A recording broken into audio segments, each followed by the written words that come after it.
Welcome to the Heart Centered Life podcast, a podcast that helps you cultivate a life where intellect, emotion, and intuition align. Each week, we bring you tools, resources, or guests to help you find that space where your true happiness resides and encourage you to meet the world's deep hunger from that place. Because we truly believe that when your deep happiness meets the world's deep hunger, miracles happen.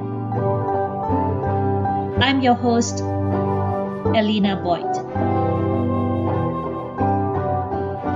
Hello, everyone, and welcome to another episode of the Heart Centered Life podcast, where we bring you tools, resources, and incredible guests to help you find that place of deep joy and to inspire you to meet the world's deep hunger from that place. Because one of the things we deeply believe in is that when your deep joy meets the world's deep hunger, miracles happen. So we are into the second month of season 2, and season 2 of the podcast has a somewhat different structure from season 1.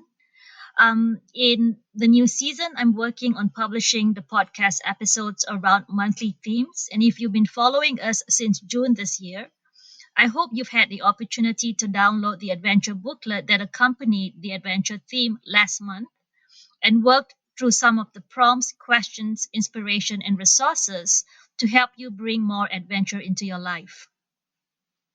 If you're new to us, I would like to invite you to visit the earlier episodes in season 1 and for season 2 to also download our monthly booklets to help to follow us as we reflect on the monthly themes, which are all chosen to help you come to a more heart-centered space and to support heart-centered living. Our theme for this month is creativity, and I wanted to share a short quote from one of my favorite authors, Elizabeth Gilbert. Some of you may know her as the author of the popular book Eat, Pray, Love, who defines creativity as the strange partnership between a human being's labor and the mystery of inspiration. And if we think about it, that's quite an insightful observation because labor without inspiration is boring, like writing a research report to present data. There's nothing interesting about it aside from the data, maybe. And thus, we haven't really created anything. We've reported data, and that's all we've done. And inspiration without labor, well, nothing has ever been produced from pure inspiration, without follow-up action. So nothing is created just from inspiration. So if you haven't done it already, I would encourage you to download our creative booklet this month. The download link is in the show notes below, and work with us on building that strange partnership between labor and inspiration so that we can create something meaningful and beautiful.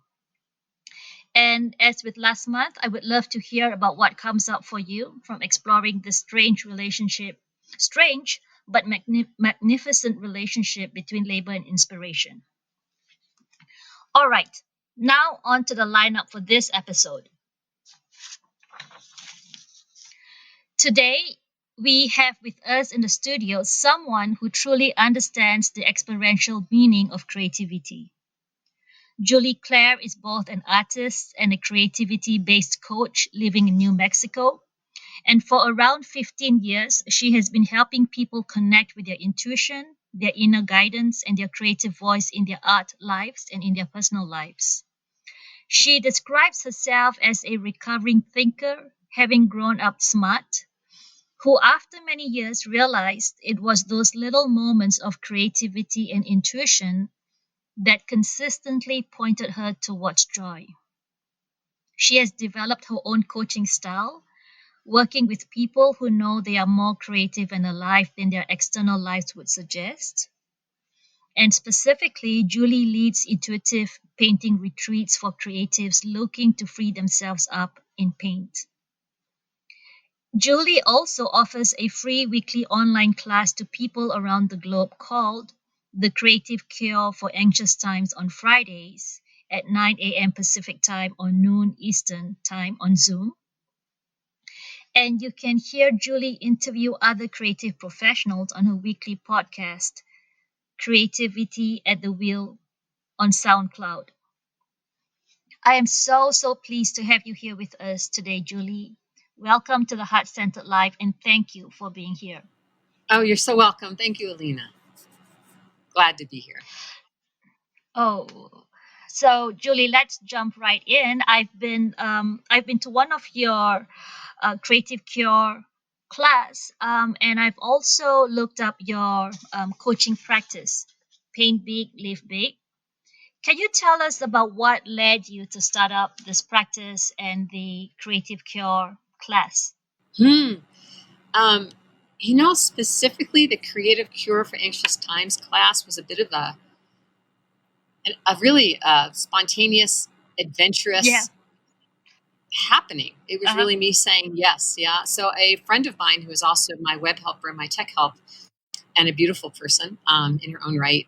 She said, Julie, I woke up thinking about you today. You need to offer one of your classes for people who are anxious. It was right after COVID hit. It was the week after COVID stayed home. So, and I'm like, Yeah. help me. Let's get this started. And I'm in. So she just made a posting on Facebook and we started. And it's based on the work Mm-hmm. that she knows that I've done in really taking people into the drawing moment, into the right side of their brain, and giving themselves a break from feeling like they have to know what they're going to do and figure things out. And right after COVID hit and everything, it was hard, and I think it's hard anyway in life Right. to have the 5-year plan, let alone the month from now plan. How am I going to work this, right? And so a lot of people have anxiety, and so the practice that class came about really from a friend reaching out and saying, why don't you do something specifically for anxiety? Because I hadn't actually ever really honed in directly on anxiety before.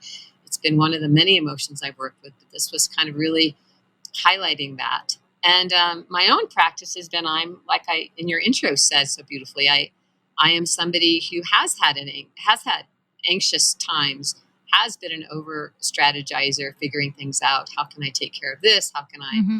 do that? And while I've been also self-employed for decades and always been doing my own business, but it's uh, getting out, switching into trust for me has really been a lifelong path. And the visual and the creative has been my main way to get and anchor me there. So my own life that's why I call my website, my coaching work, Paint Big, Live Big. Literally, when I started painting big, like physically big, my life and my body shape and my life shape, the soma and my body shape, it expanded, it got bigger, and my work even evolved. I went to coaching school. I became a certified coach over a decade ago. Everything shifted when I spent more time in the studio. So I know that time that we log in at our desks drawing or at the wall painting super change us. So that's how that all got started. Oh, wow. Um, can you describe what your life was like before you started painting, big as you described? Well, I've always, my life was like before painting.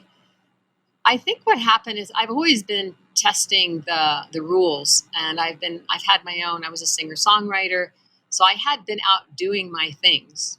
I didn't have a 9 to 5 job. I've never really had the 9 to 5 job, so I've always been making things up. And I had a pottery business with my husband Well, for over 7 years full time. We were traveling around the Southwest, and we were selling his pottery. Um, and then I really felt like I needed something of my own again. And I started in with something I just happened to be good at, which was bookkeeping as a side job. mm-hmm. And so my life was probably pretty free compared to most people. And I worried a lot. And the questions I had for myself weren't very expansive. It was more like, what can I do now? Like, what's my next move? And there was an emotion, a mood in which I was living in that at that time. So although I had had lots of adventures in my life, and I think I've always been the intuitive, I've always also tried really hard. And so there I was again, trying really hard. And I had heard that there was a woman who taught or was offering a class in this town where I live, and I hadn't ever gone to it. And it was called Transformational Painting. And her name is Patricia Maggio. She lives in Santa Cruz. And I just said, I've got to have something. I've got to break out of this kind of worry mode of what now, what next. I've done my singing, songwriting. I mean, I've done all this stuff, but what do I do now? It's like I'm living out in the country, and it was just getting a little bit intense. I took this painting class, and something happened, and it was like my life kind of just flooded through, Wow. and all this energy moved.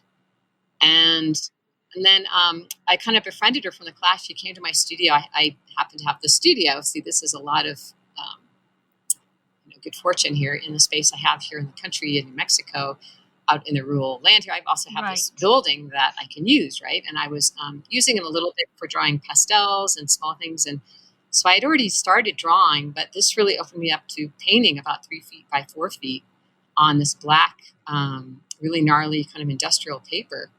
And far from regular painting materials, I'd never wanted to be a painter, but I took it just because I needed something to do. And I found that something had opened up. It was like something big that could handle all my energy, that let me move and let me kind of release. And it was, imagine standing in front of a 36 by 48-inch piece of paper without an intention of what to draw, with a whole bunch of liquid acrylics, and I just went for it. Right. And something in just clicked in. So that's how it got started for me. And then my life, I realized after I started painting with some women, and I started gathering some women to paint with me that were friends. But I noticed that when I approached life, after I'd say several months of doing this, that I was coming from a really different place. It wasn't so much a place of worry. It was a little bit more of a place of, I wonder what I could do. It was more like, and it's like I had more of me available for that question than that worried part of myself that was, Mm-hmm. I need another sense of and way to make a living here. What am I going to do? Why am I living way out here? And so it just opened me, and it's a hard thing to describe, but it was a very embodied experience. I realized one day, it's like, my God, it's like I've gotten bigger. Wow. And I thought, my God, it's because I've been painting bigger. Yeah. What do you think it is about painting that creates that shift for people, right? You talked about the classes that you had right after COVID, the one that I attended, Creative Cure for Anxious Times, and you also described this shift that you had when you started painting big. What is it about painting that creates that shift that takes you away from anxious and worried towards more, as you describe, aha, or I guess you would say more willing, to explore new things. Yeah. And um, Hmm. so what do I think it is about the Yeah. drawing or the painting moment itself? Yeah. Um, it's a good thing. I think in some ways painting is the same and a little different than the drawing and the smaller painting that we do in the Friday creative cure class. But both of them kind of situate us put us right in front of, like, almost a setup. There's no way we can, quote, know our way through the moment. There's no way we can know how to Hmm. draw and get it right. Like, because the assignments or the prompts are something like, draw your breath, let your breath lead your hand, and the next one might be, this is a free play moment for 2 minutes, maybe your non-dominant hand, let's try moving the pastel or pen or paint around the page and see what happens. I mean, it's when I lead it in such a way that takes out the production mindset, it puts you right in touch with, but how do I control this? Yeah. And it's like you can't, and it doesn't feel right to try to. So I think the drawing moment or the painting moment immediately puts you right into the everything that wants to get in the way in regular life, in critic, the judge, the trying to figure it out, the trying to be real smart, and immediately calls you to something else. So it goes right into what usually stops us. And then there's something like play or be like a child or close your eyes and try it. There's like a way through, and boom, we can go there. So the shift, I think, is really simply from the left brain to the right brain, even if we don't know what that means. Yeah. I think, if it's like being called out to play. No one's there to look at it or to judge it. And, and I try to, my gift is really how to make this easy and as painless as possible for people to be able to actually do something. And it's actually pretty easy if you make a certain kind of container. So I think drawing or painting just appeals to that part of us that knows inside that if we just pick up that marker and move it around the paper, something's going to happen. It's like a really natural, inherent part of being human, is that we know if we can pick that up and make some kind of mark on the page. It's like, and once we go into that mode, we're more into the right brain. We're naturally not trying to control it as much. Even if we're trying to control it, we're not trying to control it to the same degree we usually our regular life, how to, what's the right thing to say. It's just, so I think there's something about that drawing encounter or painting encounter where you're picking up something and moving it on the page in a situation you're being invited. So what I'm doing with people isn't what everybody does in art class. So I mean, I have to be specific that this is the particular kind of drawing and painting class that's really all oriented around helping you. Yeah. Yeah. And I love that, Julie, because I know it was a little bit different, the class that I attended with you, because that was drawing, but I remember distinctly you saying, it doesn't matter what you draw, you can never get this wrong. And I guess that takes away the anxiety, right? Because the reason why we tend to feel anxious or worried is because we want to get things right. We're so afraid that, okay, if we do this, we might mess up, right? And that generates the anxiety and the worriedness, or the worry. And I like so much the way you say that, there's no way you can get this wrong, and just let yourself go and let your imagination go. And that, I love the way you say that engages the creative part of our brain or a personality. It's right there waiting for us. Seriously, it's right there inside. It just needs permission. It needs safety. It needs non-judgment, nobody waiting there to evaluate it or interpret it. And if we give it this kind of environment, it's amazing how accessible it can be. And people might think, no, I really can't do it. I can't draw. But really, honestly, if we're sitting next to each other, if you're in a class, even on Zoom, and if you're led through with your eyes closed, if you play with your other hand, if you start moving in a way that isn't about making a drawing, and then we start opening it up to other prompts, it's amazing. Something else takes over. Yeah. And even though you don't think you can paint or draw, it's right there. I mean, we are animals. We are creative. It is the way our brains are set up. Humans are very, very creative. And it's right there. We've been doing it, for millennia. It's like, Yeah, I love that. Yeah.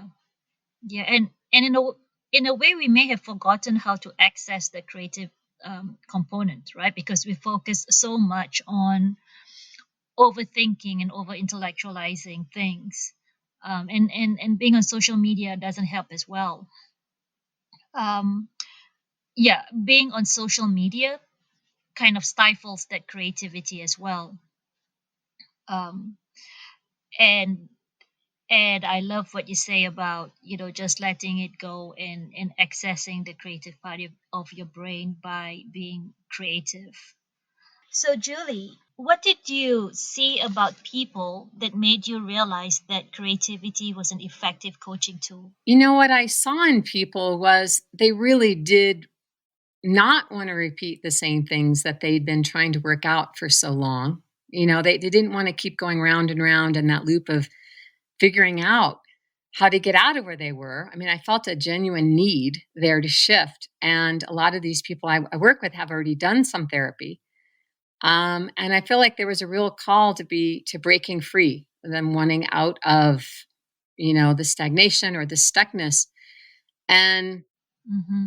I know that I trusted that my relationship with them had enough safety in it that they Mm-hmm. would be willing to try. And I would ask them. So what I saw was a need for it, to be honest, was the main thing, that we could go on and on in words for so long. And yeah, we do need to listen and we do need to hear what's gone on.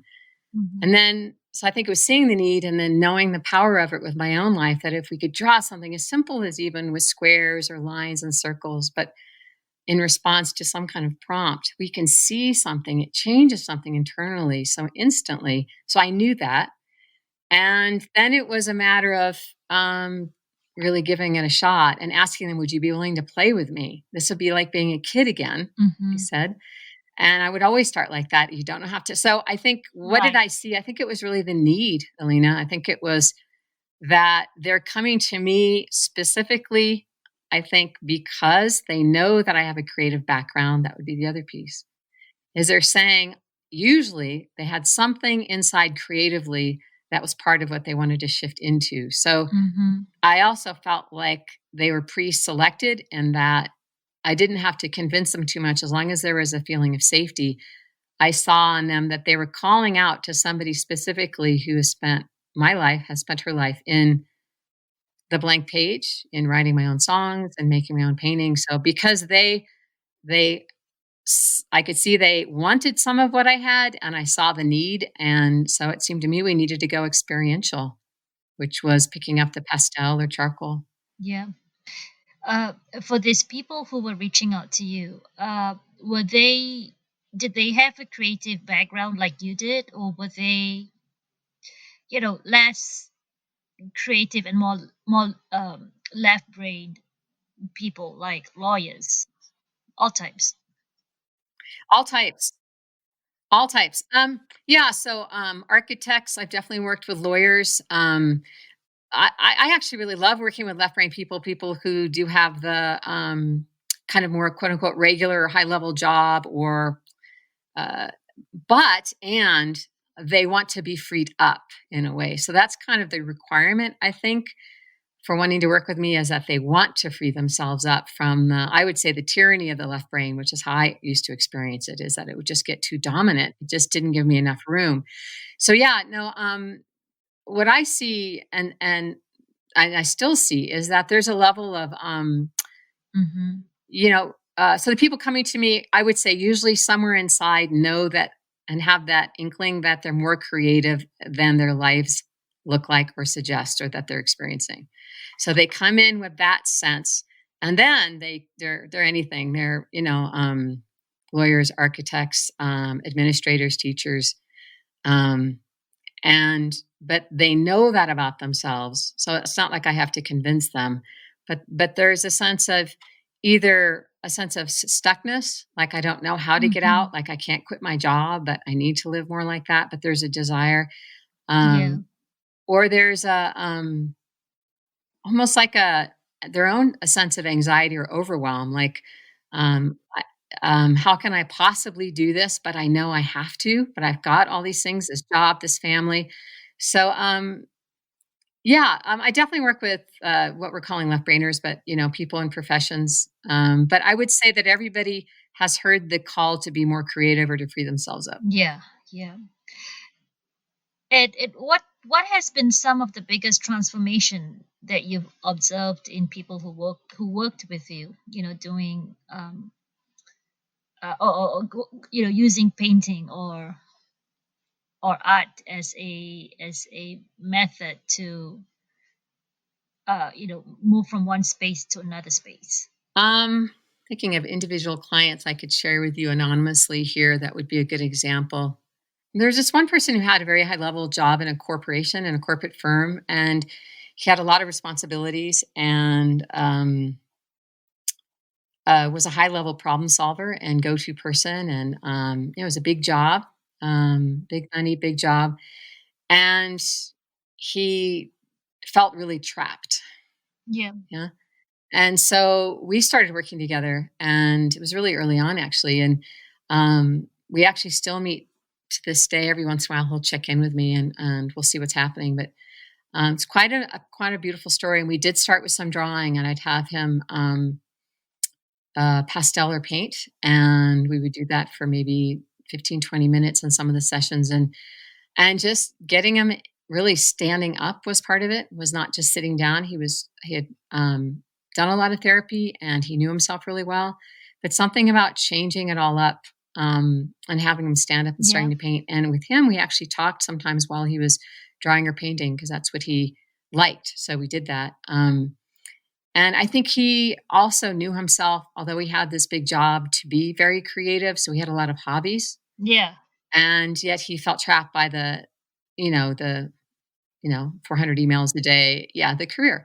And so somehow by challenging him to move differently into the large canvas and paint or draw, it was like the conversations opened up. We would also walk around the room together Yeah. and literally getting us outside of that just sitting and talking zone, anything that would happen. And then it seems like the dialogue just changed. It's like what we talked about changed. It wasn't just about everything that was working well or wasn't working well. It really became more about who are you? What's wanting to show up? How are you connecting? How are you listening to people? How are you talking? What's missing? These kind of soulful questions just showed up. So Yeah. the transformation, what I would say was in stages. He began having bringing practices, doing practices. So he found the writings of the Tao, and he started reading those, the Tao Te Ching and the Tao, just the Tao, and Yeah.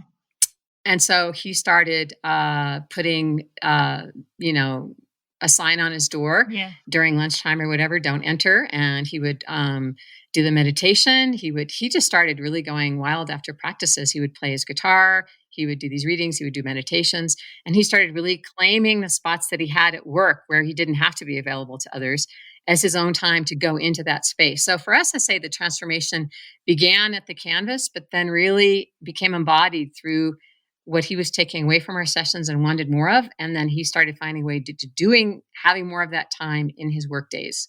So he would find more time during the, he got there early, but say yeah. So he found a way to integrate, to bring that more into his daily life.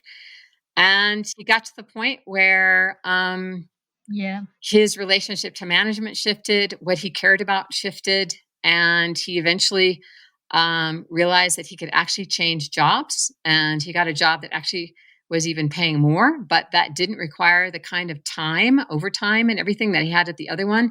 And he started realizing that what he needed to be able to be the person he felt he really was time. So it was all around time. So then we focused on Yeah. how to have a life where that time was allowed and part of it. And so we got a job where he can actually take vacation and he can actually work less hours and he still makes good money. And that was his transition, is really getting to the point of saying it's not what he could do, Yeah. but it's what Yeah. he really, really wanted to do. Does that make any sense? Yeah, he could do this big job, but he could get another big job where it had time available to where he could actually have time to be the person that he wanted to be. But I would say at the Mm. paint, it's kind of hard to say where one thing happened, but I remember we would talk about how he blended, the marks that he would make, how big he would go, how small he would go.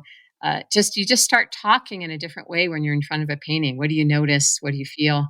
Um, Pretty big transformation, to be honest. I tell him now, you should really be coaching me, really. That's such a nice story. Uh, do the marks mean anything, Julie? Like, does a does a big, stroke of the brush mean something different from a little one? It's a great question. What I like to do is bring a really, I say this, but I really mean it, a childlike mind to it. And people say, I don't know what I see.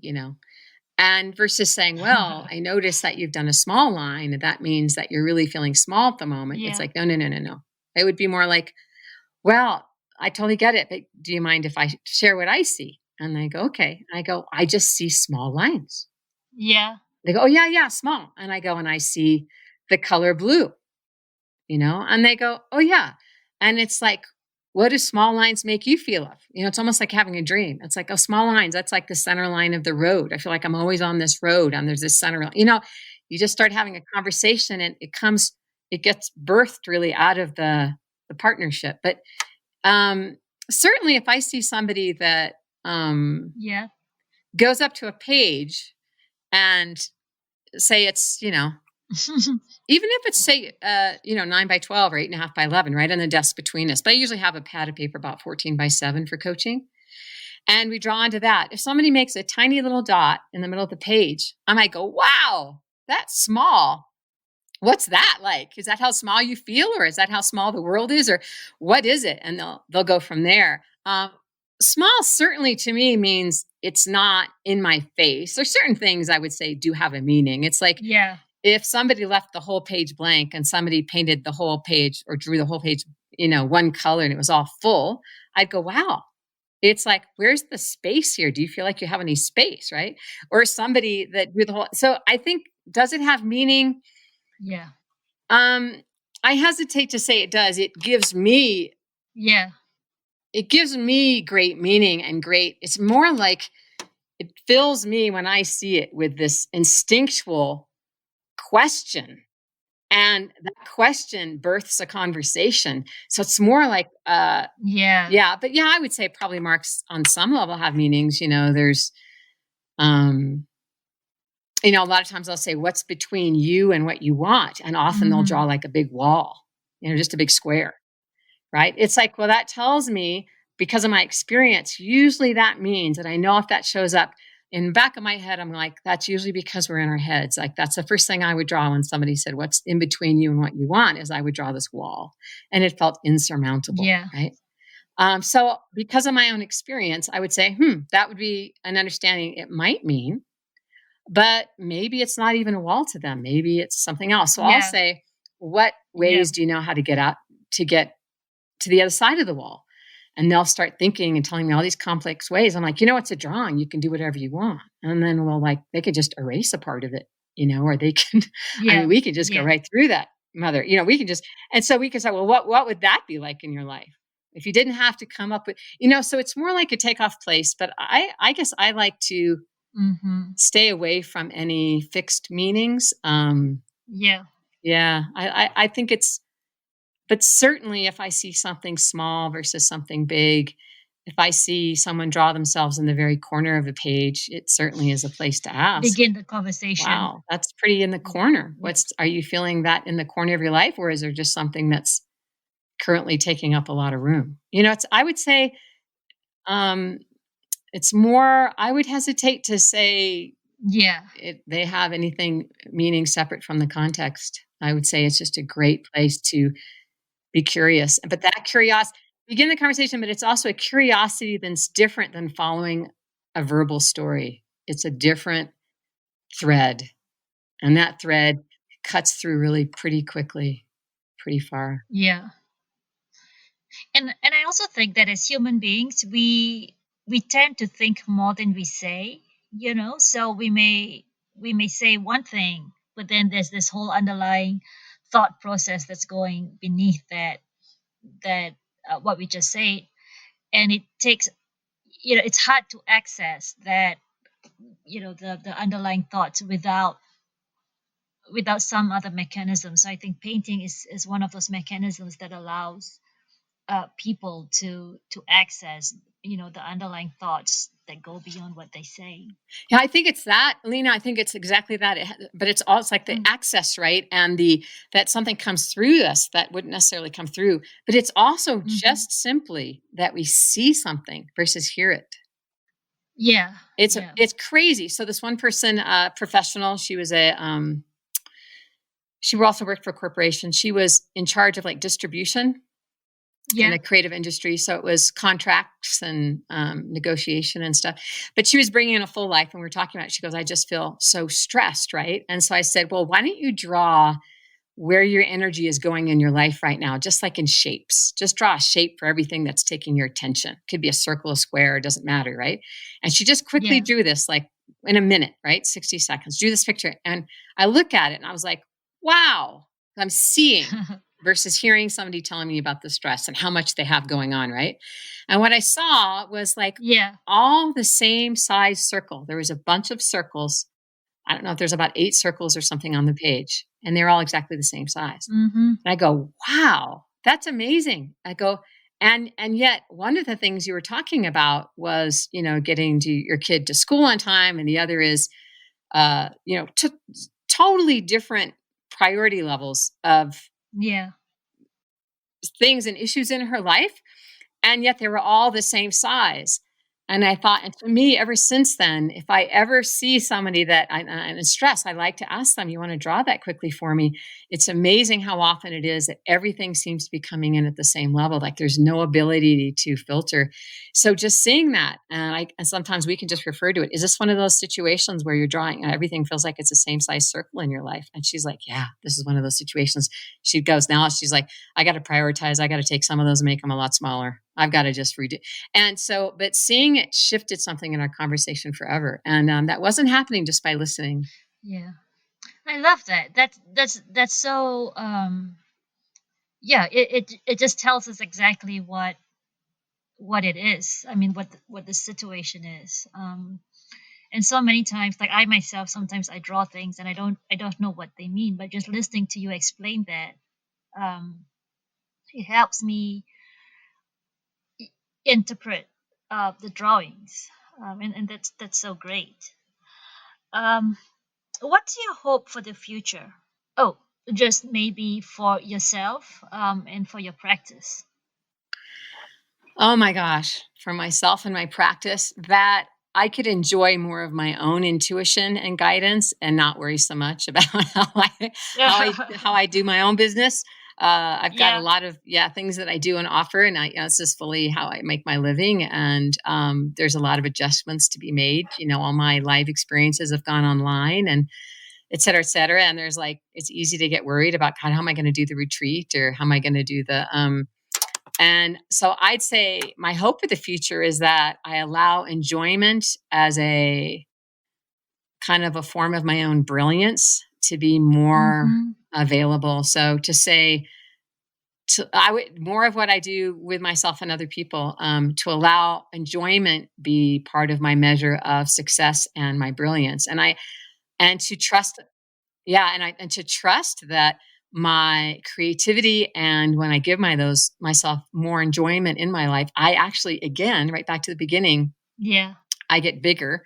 And then usually I get hired in a bigger way, or I get more visible in a bigger way, like I'm received in a bigger way from the world. It definitely goes two ways. So my hope is that I move on these projects that I'm doing my own podcast now with creatives and artists, and I've got a book, a couple different books projects, not like big book projects, but small book projects that I would love to see through. Um, and I think I would love to do, I think I'm being right now given the opportunity to focus more on my coaching and less on my in person intuitive painting retreats because of the COVID protocol and everything. And so, my hope for the future is that I get to work with just a ton of professionals who really want to and know that they need to connect more with the creative side to be able to continue in their work and their business and thrive. And I hope for myself that I see enjoyment as part of my success plan. I mean, truly. Oh, I love that, Julie. You were going to say something before I interrupted you. When was it? What question do you think we were going? Um, when I had asked you what your hope was, for the Oh, future, and you were going to say something before I yeah. said, yeah. Well, I guess for the future for other people, I mean, it was a little bit more of a philosophical or worldly thing. Is that if my hope for the future is that um, our standards of satisfaction or sustainability included creativity as a crucial component, like that. Yeah. Yeah, that we can't. So my hope for the future is that we say no unless it has this creative component, unless it has this sense of having being not like almost if we like that we allow more mystery into the way we approach problems in our world and in our own life. If we allow the unknown and the unknowable and have spent a little bit more time with what we see and what we feel and what we imagine than going straight to results, straight to how I fix it. Because it's then we're just cutting out so many options from the very beginning. We're just having a lot more time to explore without this immediate, like how stupid that is, and this has to be smart from the onset of really, I wish we had more of that Yeah, creative absolutely. permission to imagine and to think out, really, I guess the expression of think outside the box, but as being a really positive way of generating new ideas and possibilities, for structures, for jobs, for how many hours we work in a week, to how we deal with money, to how we produce food. It just seems like things have gotten Oh, so mono. We need diversity, we need inclusion, we need to expand, we need to involve imagination, not just ABC. Um, and yeah, so that my hope is that, um, I've always felt I was very fringe. I've always been quite the blank page gal. I've always, if I wrote all yeah, my own songs. I've always done my own yeah. paintings.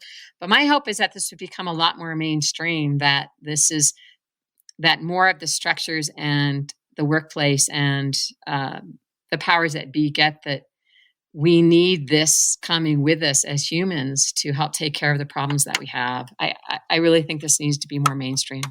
I love that, Julie. A lot of the people who listen to this podcast are professionals, lawyers, doctors, businessmen, or businessmen and businesswomen. Um, what's one advice you would give um, the audience?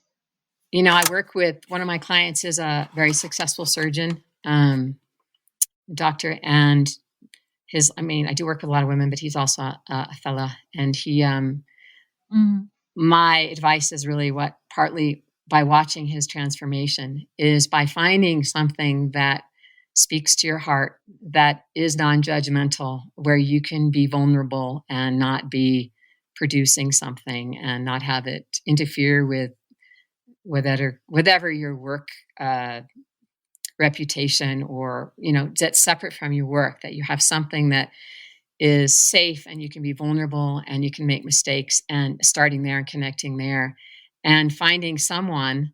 um, he had a friend, and that's why he met me, that was also on the kind of journey that we're talking about. And you really spend more time in places like that, and let it take time, and let it take time, and seeing if you can start bringing it into your life. He started writing poems after hours because he couldn't always paint. He would paint 15 minutes at a time. He has a little shed, or a little, he calls it a studio, a little room. And he goes in there and paints for 15 minutes at a time. He's very busy, very full. He's got a full family, oh, full I on love life, it. full on everything, but really making sure that no matter what, he gets to that and he keeps tapping in, and then he shares it with me and with his other friend. And I would say over the last 8 years, it's not instant, but he has grown. It's almost like he really felt like it was life or death. And Yeah. he now speaks like from the other side, and it became he started getting help physically because of symptoms he was having physically. So I would say the advice I would have is find something where you can be safe and vulnerable, that's probably outside your current context, and that you can start and build a relationship to a practice and or a person that can be there for you in that practice, so you can start growing that spark to where it then becomes a small fire, to where then it becomes a glowing fire that can warm your room. And he's since shifted hospitals that he worked with. Not a small thing. He waited till he was retired from the one. He's been doing this a long time, his work, and a very high level. But I think it's, again, like the other, is developing a practice.